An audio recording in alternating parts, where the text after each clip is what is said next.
Voilà, je voudrais vous remercier de cette opportunité de m'exprimer sur le sommet mondial sur la sécurité alimentaire au moment où la déclaration finale est pratiquement adoptée.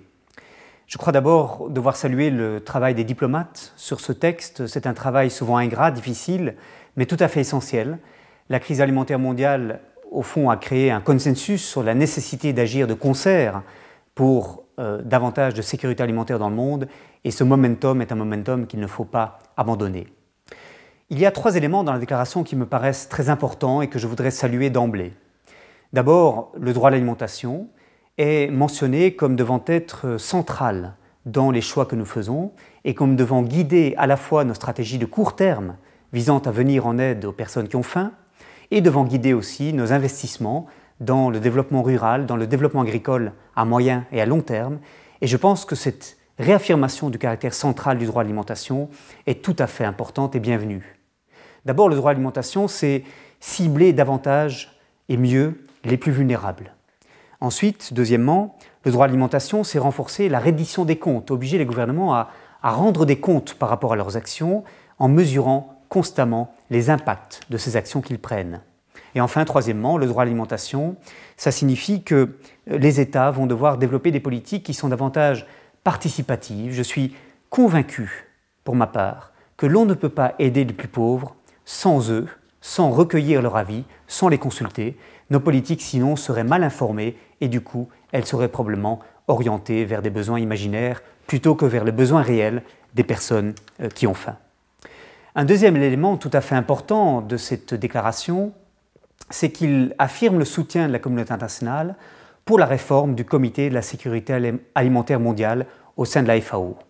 Je crois que c'est un développement tout à fait prometteur que cette réforme du Comité de la sécurité alimentaire mondiale.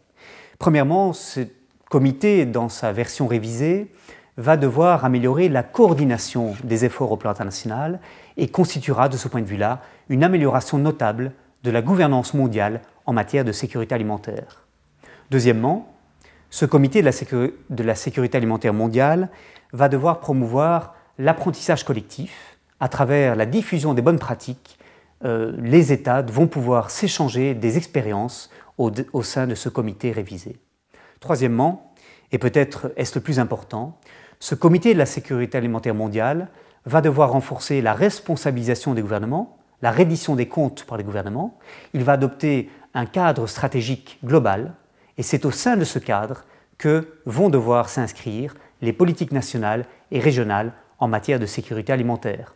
Je crois que pour toutes ces raisons, le Comité de la sécurité alimentaire mondiale va devoir constituer à l'avenir un outil important visant à inciter les États à mettre en œuvre les directives volontaires à l'appui de la concrétisation progressive du droit à l'alimentation, ce texte tout à fait fondamental que les États ont adopté à l'unanimité au sein de la FAO en novembre 2004. Et je crois que le CSA va constituer une plateforme où la mise en œuvre de ces directives volontaires va pouvoir être encouragée et développée.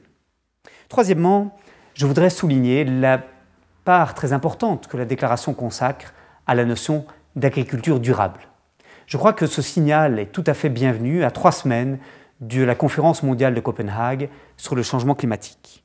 Je crois que l'agriculture, qui aujourd'hui fait partie du problème en tant qu'elle émet une quantité importante de gaz à effet de serre, doit à l'avenir faire partie de la solution.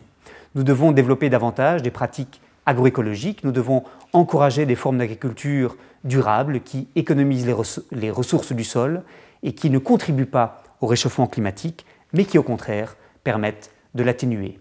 Et je me réjouis que les délégués de la conférence aient placé cette question à l'avant-plan de leurs préoccupations. En même temps, il y a des domaines dans lesquels la déclaration ouvre davantage de questions qu'elle n'apporte de réponses. Et je pense que c'est des domaines où davantage de progrès auraient pu et peut-être auraient dû être faits. Le premier de ces domaines, c'est celui du commerce international. La déclaration appelle à l'achèvement rapide du cycle de développement de négociations commerciales au sein de l'Organisation mondiale du commerce. Mais je pense qu'il ne faut pas se tromper sur l'enjeu. Davantage de commerce, une libéralisation accrue des échanges commerciaux en matière agricole, ce n'est pas nécessairement la recette pour davantage de sécurité alimentaire. En fait, cette libéralisation des échanges commerciaux agricoles ont très largement bénéficié par le passé aux grands importateurs, aux firmes transnationales de l'agroalimentaire, aux grands distributeurs, aux plus gros producteurs les plus compétitifs au plan national. Ils n'ont pas bénéficié aux plus petits paysans travaillant dans les environnements les plus défavorisés. Et je pense que nos efforts doivent surtout se porter vers cette catégorie la plus vulnérable. Par le passé, la libéralisation du commerce a principalement accentué cette vulnérabilité des plus petits paysans. Ce ne sont pas eux qui ont bénéficié du soutien porté aux filières d'exportation, ce ne sont pas eux qui ont bénéficié de la libéralisation commerciale. Au contraire, ils ont très souvent été rendus plus vulnérables en raison des flambées d'importation lorsque les pays n'ont pas pris la précaution de s'en protéger suffisamment lorsque des produits à bas prix étaient versés sur les marchés locaux. Et donc je crois tout à fait important qu'avant d'accélérer les travaux pour l'achèvement du cycle de négociations commerciales ouvert à Doha en novembre 2001, l'on fasse un état des lieux, que l'on mesure l'impact sur la sécurité alimentaire de la libéralisation du commerce international en matière agricole et que chaque pays s'interroge sur la question de savoir à qui cette libéralisation va bénéficier, mais aussi qui pourrait en être victime, quels sont les groupes de la population qui pourraient être dans les situations les plus vulnérables.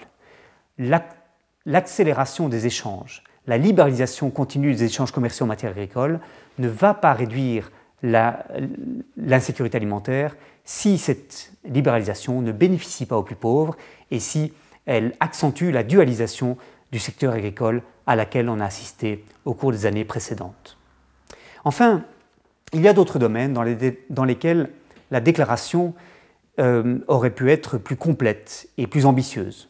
Je pense notamment à des questions comme le développement des agrocarburants, je pense à des questions comme la spéculation sur les marchés des produits dérivés des produits alimentaires. Je crois que ce sont des domaines dans lesquels les experts sont unanimes à reconnaître qu'ils sont problématiques et qu'ils peuvent avoir un impact très considérable sur l'évolution des prix des denrées alimentaires sur les marchés internationaux. Et pourtant, dans ces domaines, la déclaration appelle à des études supplémentaires, elle appelle à davantage de réflexion, mais il est temps aujourd'hui d'agir. Ce sont là spéculation, agrocarburants, des facteurs structurels qui ont causé la hausse des prix alimentaires en 2007-2008. Ne pas agir sur ces facteurs, c'est prendre le risque d'une nouvelle crise alimentaire en 2010 ou en 2011, et c'est un risque que, pour ma part, je refuse que l'on prenne. Je vous remercie.